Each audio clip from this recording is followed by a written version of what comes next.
The situation between Israel and Iran is one that poses very many questions and does not lend itself to easy answers.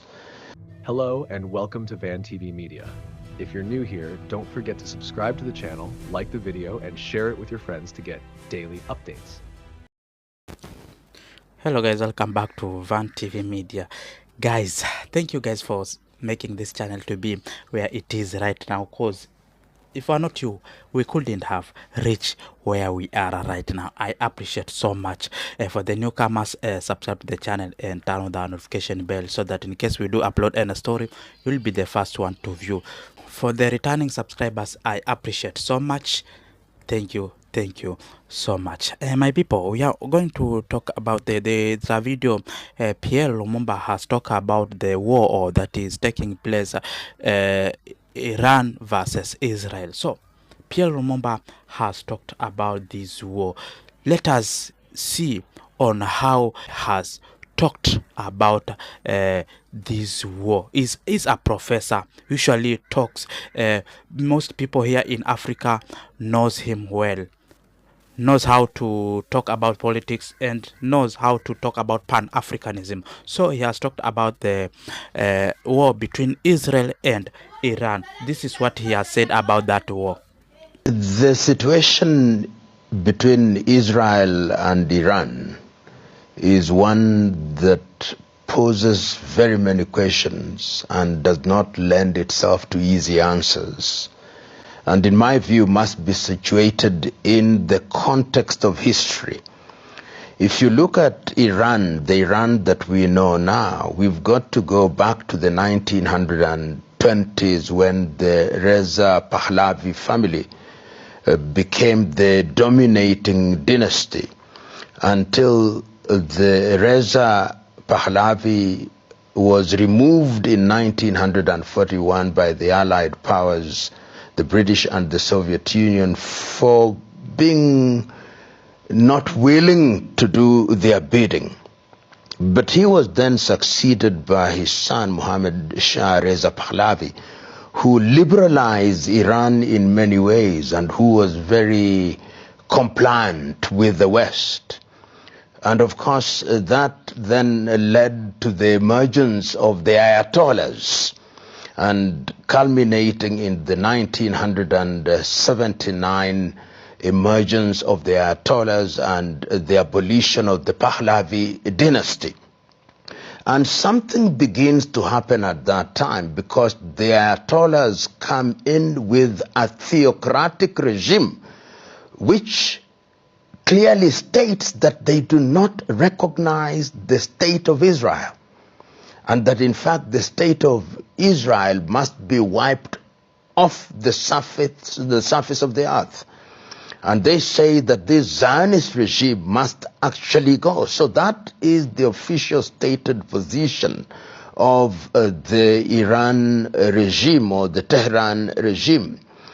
And the fact that then they started enriching uranium, almost reaching weapon grade enrichment, then raised alarm, particularly in the United States of America and in Israel.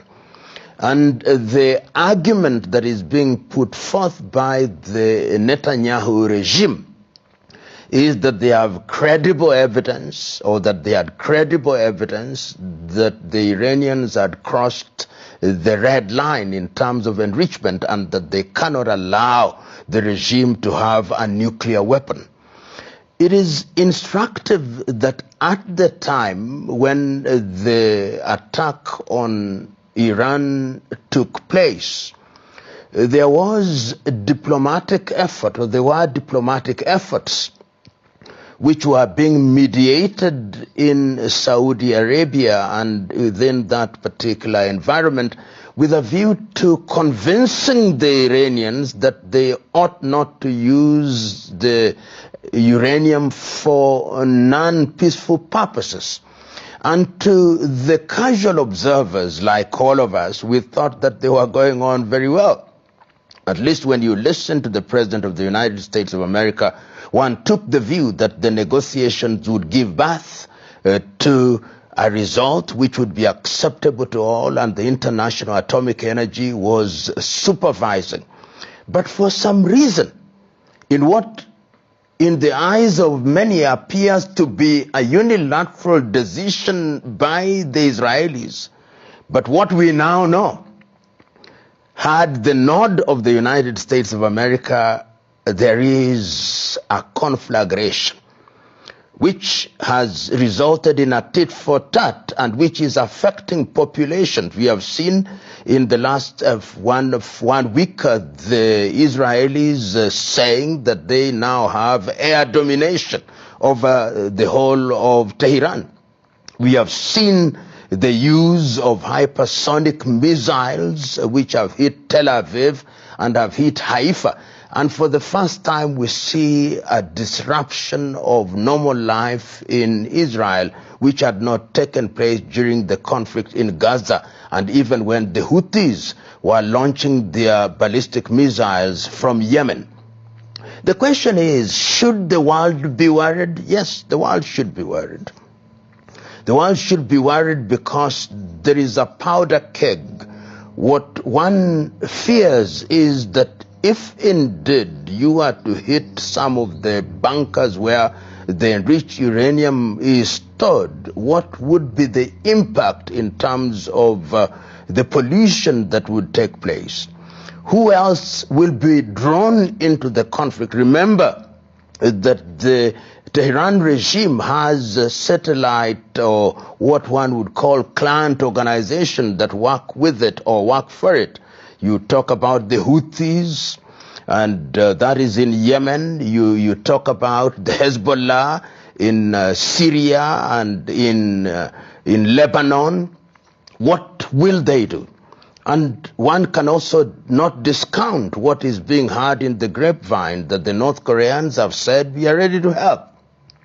The Chinese are also said to be said, we are ready to help, even if it is in a subterranean manner.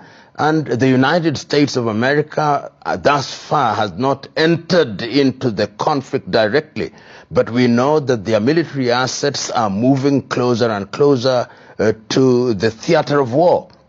So if those are the early signs of a war that is big, of course I'm one who is slow to use the term world war, but there are those who are already saying that these are the early signs of a third world war.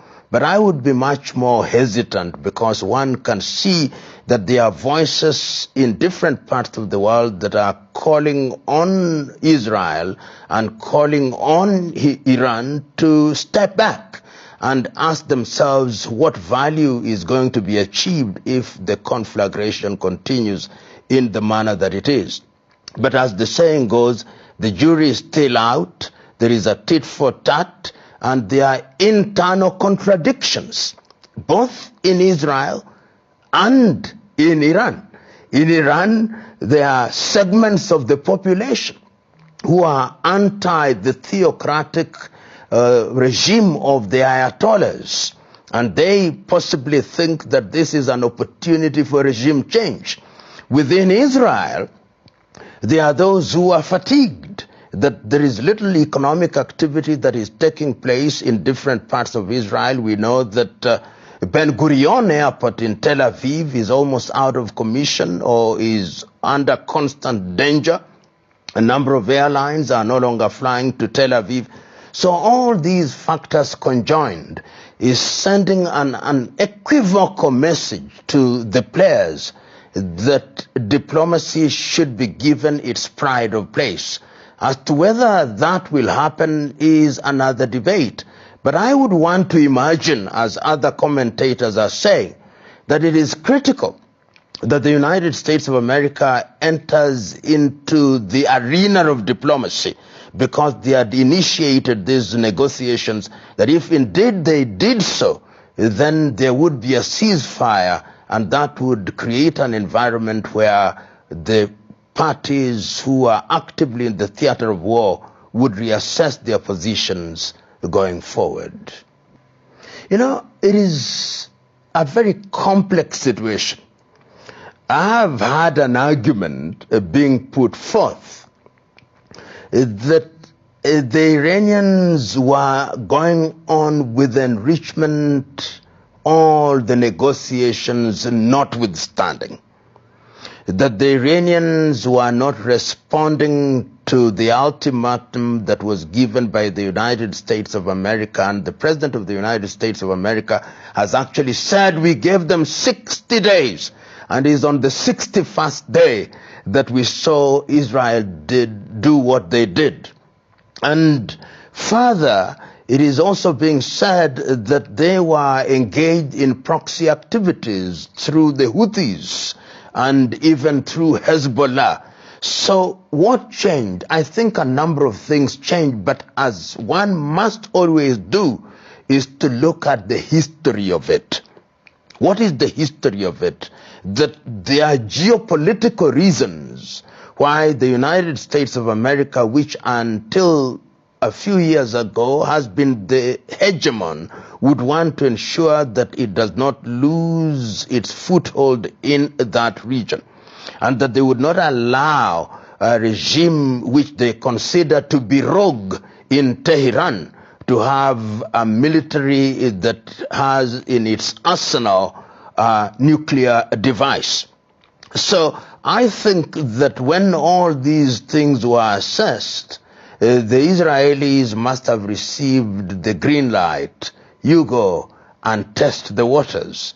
And it is also possible that the Israelis, when they entered into this arena, did not imagine that the response would be like it is.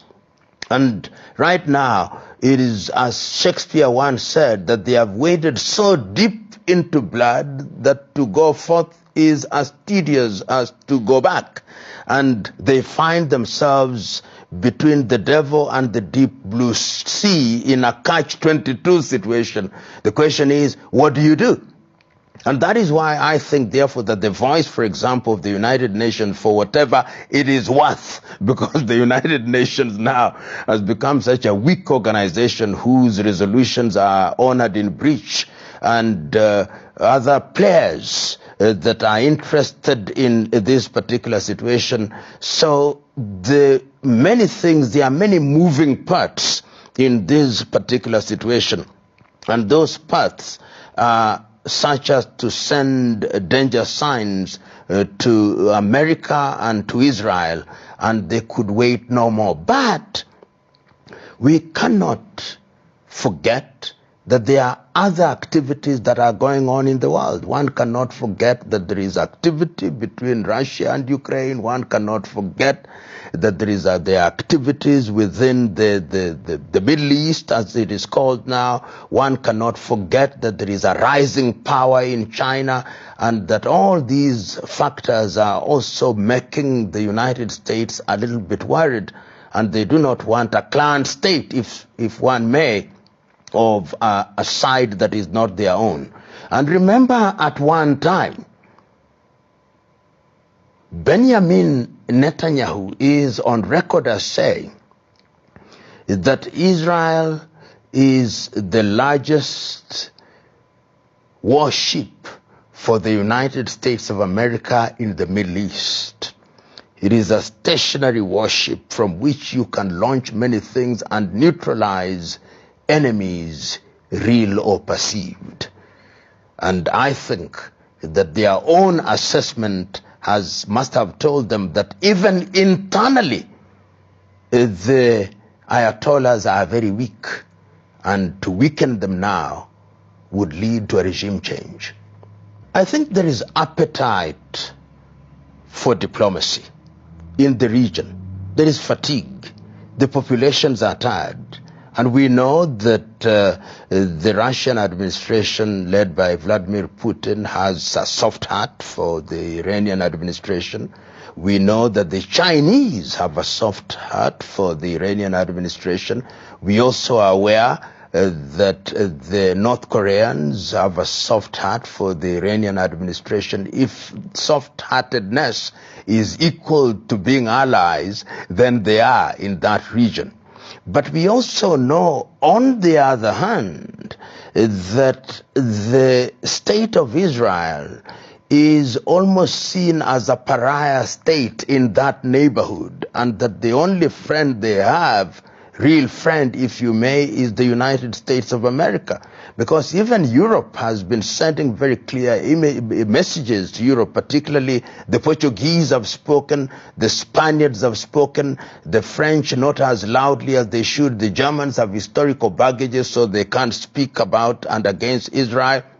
And they are sending one message: don't fight wars on too many fronts. You are fighting in Gaza, you are fighting the Houthis, you are fighting Hezbollah in Lebanon, you are fighting everybody.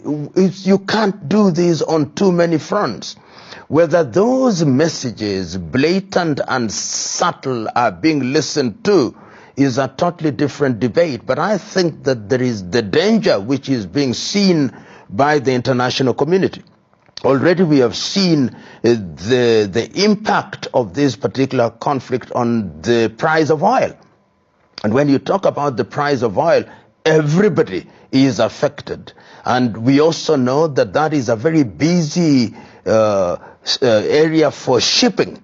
So that in terms of the economic impact, the insurance companies all over Europe are beginning to suffer, and the international value chain and food chain, if you may, is being disrupted. So for all those reasons, you can see that there is appetite to ensure that there is a diplomatic solution. You can see the Saudis are making their voices heard, the Qataris are making their voices heard, and all reasonable commentators are sending one clear message: really, let's not continue with this. It can't be resolved otherwise.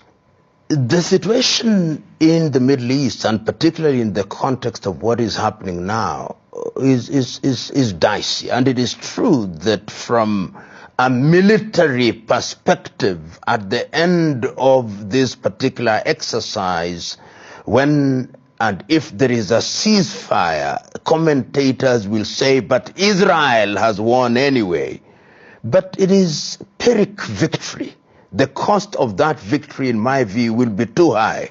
Too high in what sense? Too high because you live in a neighborhood where everybody wants to strangle you.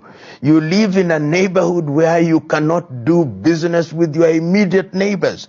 And that is not the kind of neighborhood that one wants. It is already a tough neighborhood, even without the war. But remember now that you have a neighborhood where your internal population, you have Hamas, whether you have killed all their leaders, children and women and families have been wiped out, and they exist for only one reason: revenge.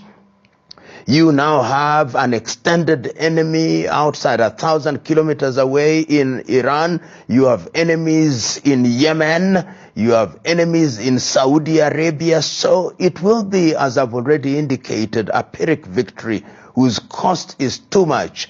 And one would have thought, for example, that this was the period for rapprochement, particularly with the new administration in Syria, which administration was already beginning to say that we are going to normalize our relationship with Israel. One would have thought that that would be the direction that the entire Middle East region would take towards Israel. One would have thought, for example, that in the context of the negotiations between Iran and the United States of America, the Iranian administration would have been persuaded to recognize the state of Israel and to drop this approach where they said that they must wipe Israel off the face of the earth. So all those things only tell me one thing: that the cost of victory, however defined by whichever side, is too expensive and will create an environment which will live with us for generations and generations. When you listen, and I'm a keen listener of both Western press and Western commentators, and on the other side, the Eastern, and there is one thing that must always be remembered, that the conceptual West always drives the narrative. The major news outlets that are listened to by most of the world, whether it is Bloomberg or CNN or Radio France or Radio Deutsche Welle or Sky or BBC, have only one narrative, and that narrative is that they are good and bad guys, and that we are the good guys. We are the ones who should define morality for the world. What we say is good, what we say is bad is bad. So when we say that the Russians are bad, then the world should simply say, yes sir, yes madam, they are bad, very bad. But they have short and selective memories, because they must remember, in the case of Russia, for example, that in 1990 they say not an inch more. But they have now conveniently forgotten that. They have forgotten it in their spaces of power, in their analysis, in their writings, and they now ask the question, well, where was it written? So they drive the narrative. And it can no longer be denied, for example, that Ukraine is fighting a proxy war. We now know, and there is evidence to demonstrate, and we have listened to the British Prime Minister saying what he says and saying the kind of support that they are going to give it. We have seen the other European powers. Of course, the Romanians have stood out in rejecting what was happening, and they have said, we are supporting this administration. And I have no doubt in my mind that they share intelligence with the Ukrainians. So all those factors must be seen in the historical context, that the world from a Western perspective was always bad guys and good guys, and they are the good guys. And of course, if you don't play ball, then you are the bad guys. Israel, on the other hand, must be seen in the context of the Balfour Agreements in 1900s. And you remember, somebody once said that all the problems of the world are actually traceable to the British.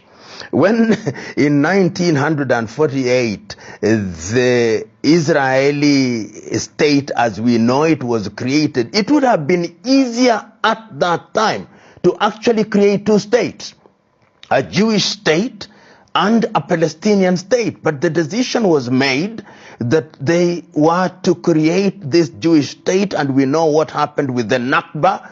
And after that, we know the activities that took place leading up to the Oslo Accords, where it was agreed that there would be a two-state solution. The two-state solution is no longer on the table. And Israel has been marketed and depicted as the bastion of democracy in what is otherwise an ocean of feudal monarchies and dictatorships. And therefore Europe, or rather Israel, is seen as this beloved country. And the Israelis themselves have not hesitated to go back to history and to go back to the Torah and say that we are chosen of God. And because we are chosen of God, we are different, we are unique. And because we are unique, we must be treated differently. And America, which has underwritten the state of Israel from its creation in 1948, has reinforced this, so that the Israelis actually believe that they are special. They believe that they can do no wrong. They believe that they are God-guided. So when you are dealing with the people who believe that they are undertaking a divine mission, then the first casualty is logic. And when logic has been sacrificed at the altar of mysticism, then your journey is very short, and your reasoning is also not given any space at all. Your reasoning has the chance of a snowball in hell. And that is where we find ourselves. And lastly, you must also remember that we are dealing with a Western world whose power and influence is diminishing. Like it or not, it may take many years, but the global South is awake. And that global South is saying that the time is now for us to be heard, and heard clearly. The demography of the world is changing. Europe is becoming older, an older population. And they are scared. They are scared. That is from a Western perspective. If you ask many Africans, many in the African continent, they are casting their lot with Vladimir Putin. They are saying that Putin is simply using the same thing that the Israelis do, because the Israelis gave birth to this concept of preemptive defense. It is exactly the same thing that Putin said. I'm defending our country preemptively, because if I don't, we will be attacked sooner rather than later. So the Israelis attacked Iran on the basis of preemptive defense.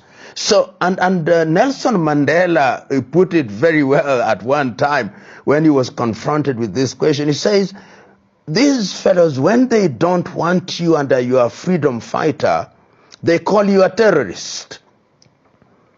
And yet, the truth is, all freedom fighters are labeled terrorists, because the Western world long recognized if you want to kill a dog, you give it a bad name, then you proceed to kill it. So from where I sit, there is nothing that is happening that is bad from Russia. The only thing is we must agree. War is a bad thing. It is a bad thing because young men and women die. It is a bad thing because everybody suffers, both those who are wronged and those who have committed the wrong. So nobody really wants war. War is last resort. And if you ask any of these war generals, their preferred position is, let us never get to war. But don't listen too much. Let us not listen too much to Western analysts whose only agenda is defined by one thing. We are good, they are bad. And if we say they are bad, say yeah. And we say they are good, agree with us. That kind of approach has no place in the civilized world. You know, the Israeli conflict with Iran, and the fact that there is a deafening silence from the West, and which is actually complicit, takes away their high moral stance that they had with regard to the war between Russia and Ukraine.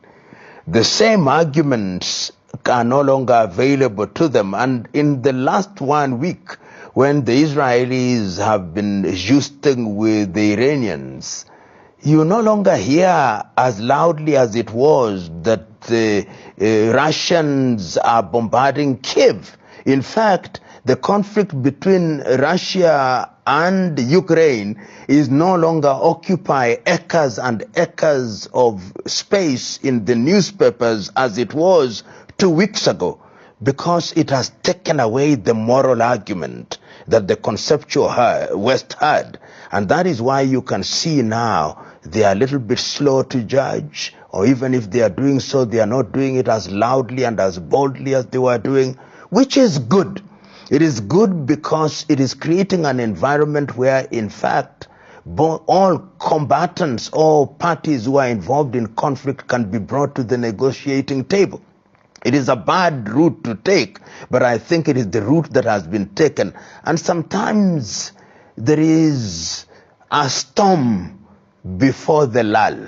I hope and pray that this storm between Iran and Israel is the storm that will create a lull which will lead to peace. Even if it is merely a modus vivendi where people live and let live without permanent peace, it will be good for the world to reassess, and to reassess the institutions that were created after the World War II.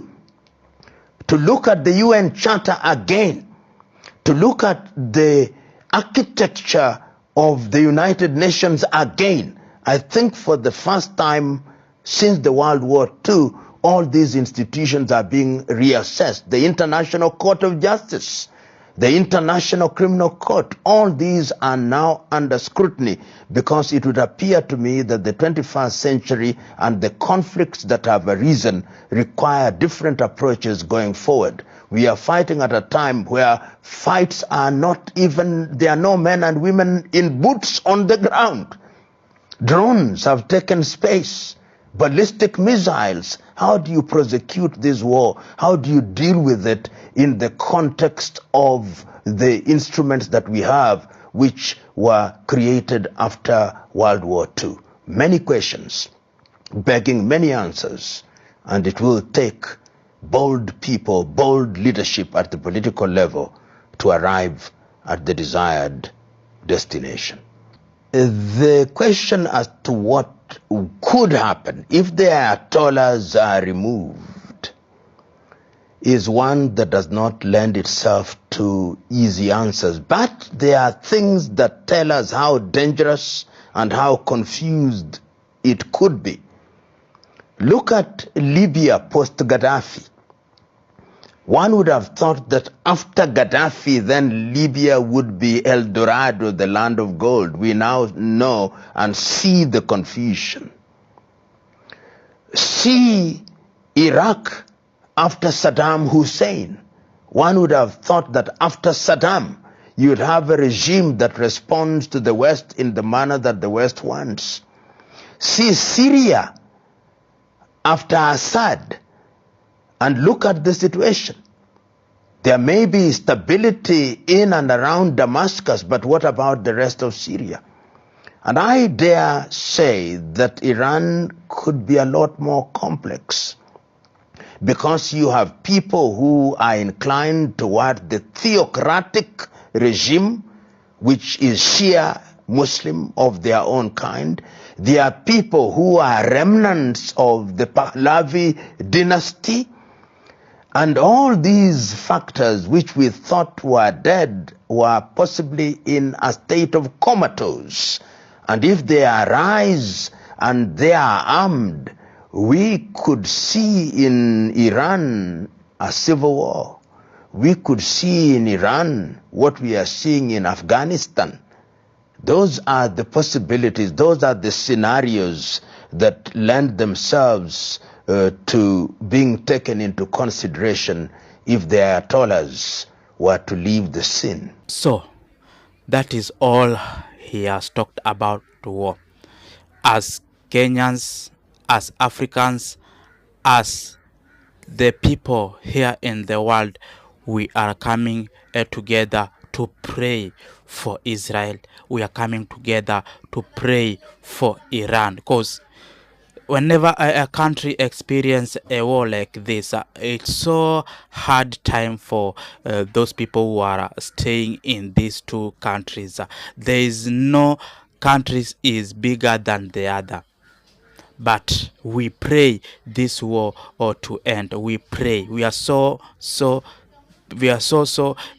praying to God, so that this war can have an end, because we here in Africa, we are supposed not to ignore this war, because we know very well most of the countries here in Africa, whenever it comes for World War III, most of the African country will be the most affected region here in the world. Because you remember, most of the leaders, we usually talk about this happening here in Africa. We see most of the countries that are coming from West usually put their camps or military camps here in Africa. They usually get their military base here in Africa. So whenever we hear this type of war experiencing in the world, we Africa, we are supposed to be the first people to condemn this type of war. Because you remember, whenever you get the American military base is situated here in Africa, whenever you get the French military base mostly based here in Africa. And those countries, whenever they become targeted, the opponent, or to say the enemy, usually attack the bases, and usually attack the weak bases, because they may think that they just kept in mind that those bases that have been kept here in Africa are not stronger than the original bases that they are in their own countries. Because whenever United States get into this war,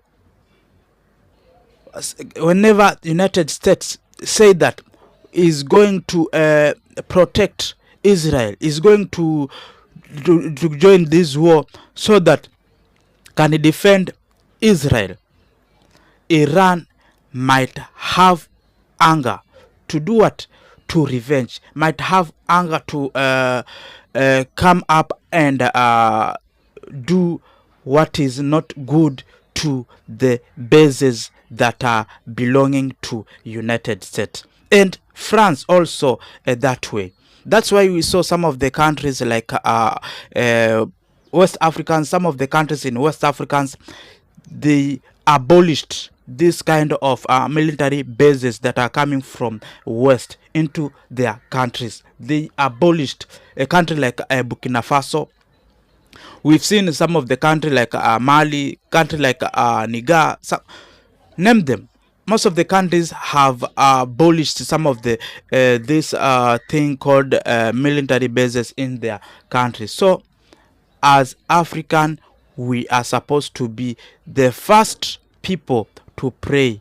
We are supposed to be the first people to bow down and pray so that this war to have an end, cause Africa will be the most affected continent in terms of this war. So what Plo Lumumba has talked about this is the best talk he has speak on about this war. And we Africa, the way I have said, we are supposed to come up and do pray. We are supposed to pray about this war. And guys, remember to subscribe to our channel if you've not subscribed to the channel, and turn on the notification bell so that in case we do upload any story, you'll be the first one to view. And guys, thank you.